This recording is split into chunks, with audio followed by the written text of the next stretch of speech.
Have you ever felt the weight of carrying the world on your shoulders when all you wanted was to be a normal kid? That's Gohan's story. The boy who never asked to be a warrior. The kid who preferred studying over fighting. The son who spent his entire childhood watching his father die, come back to life, leave to train, return to fight, and die again. And at the most important moment of his life, Goku looked at his own son and said, "It's up to you now." Imagine the weight of that. You're 11 years old. The most powerful monster in the universe is destroying everything. The strongest warriors you know are down, defeated, some nearly dead. Your father, the guy who always saved everyone, just sacrificed himself in an explosion that should have ended it all. But it didn't end. Cell came back, stronger, more cruel, more determined to destroy Earth just for fun. And now only you remain. Let's rewind a bit. Because to understand what happens in that final fight, you need to understand who Gohan was before he became legend. From the very first episode of Dragon Ball Z, we see that Gohan is different. He doesn't have Goku's thirst for battle. He doesn't enjoy fighting. When Raditz kidnaps him, what makes Gohan explode with rage? It's not the desire to be strong, it's desperation to protect his father. That was always Gohan's essence. He doesn't fight for fun. He fights when there's no choice. When someone he loves is in danger. When rage breaks through the barriers he built around his own power. Piccolo noticed this first. During training for the Saiyan attack, he saw that inside that crybaby kid existed a dormant power greater than anything he had ever felt. A power that only awakened in moments of absolute fury. And it was betting on this power that Goku made the most controversial decision of his life. At the Cell Games, when all the Z fighters were being humiliated, when it seemed like there was no hope left, Goku simply gave up, stopped fighting. Looked at Cell and said, "I can't beat you, but I know who can." And he pointed at Gohan. Man, Piccolo's face at that moment. Everyone's face. Nobody believed it. Vegeta thinking Kakarot had completely lost it. Krillin in shock. Gohan himself trembling, not understanding why his father was throwing this weight on him.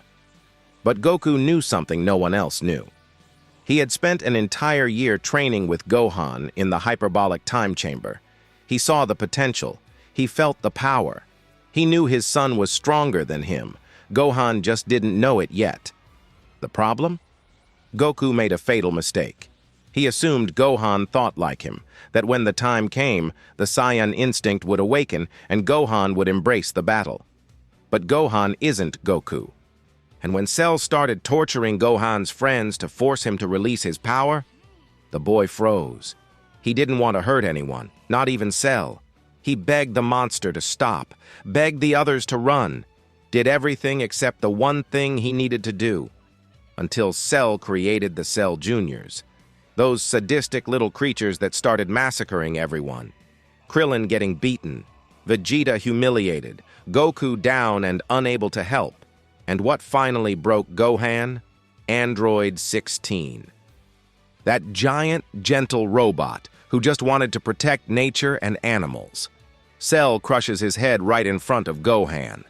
And 16's last words? It's okay to feel angry. It's okay to fight. Sometimes protecting what you love means destroying what threatens it. In that moment, something dies inside Gohan, and something is born. Super Saiyan 2 isn't just a transformation. It's an explosion of trauma, guilt, and rage repressed for years. All the suffering Gohan swallowed since he was 4 years old, his father's death against Raditz, the horrors on Namek, the terror of the androids, all of it explodes at once, and the sweet boy who didn't want to hurt anyone transforms into the coldest, most brutal warrior Dragon Ball has ever seen. Super Saiyan 2. Gohan doesn't fight. He punishes. He toys with Cell, humiliates him, makes a point of making the monster feel fear for the first time in his existence. Every punch is a release of years of pain. Every blow is a silent scream of, "I didn't ask for this." And when he finally forces Cell to spit out Android 18, when victory is guaranteed, Gohan hesitates. He wants Cell to suffer more, and that moment of sadism costs Goku his life. Cell, desperate, decides to self-destruct and take Earth with him. And who shows up to save everyone? The father who put his son in this situation. Goku uses instant transmission to take Cell far away. The last thing he says to Gohan, "You were amazing, son. Take care of your mother." And then he's gone. Again. But this time, because of Gohan. Imagine carrying that. You had the chance to end it all, but you let your ego speak louder. And now your father is dead because you wanted to play cat and mouse. But the nightmare doesn't end there. Cell comes back, regenerated, more powerful, with Goku's technique. And his first attack kills Trunks. Now Gohan is alone, with one arm useless, no energy, no hope. His father dead because of him, his friend dead in front of him, and the monster preparing to launch a kamehameha capable of destroying the entire solar system. This is where the most beautiful moment in Dragon Ball Z happens. Goku's voice echoes in Gohan's mind. From the other world, he connects with his son. And it's not to lecture, not to demand. It's to do what Goku always did best, believe. "You can do it, Gohan. I always knew you were stronger than me. Now show everyone." Two kamehamehas meet.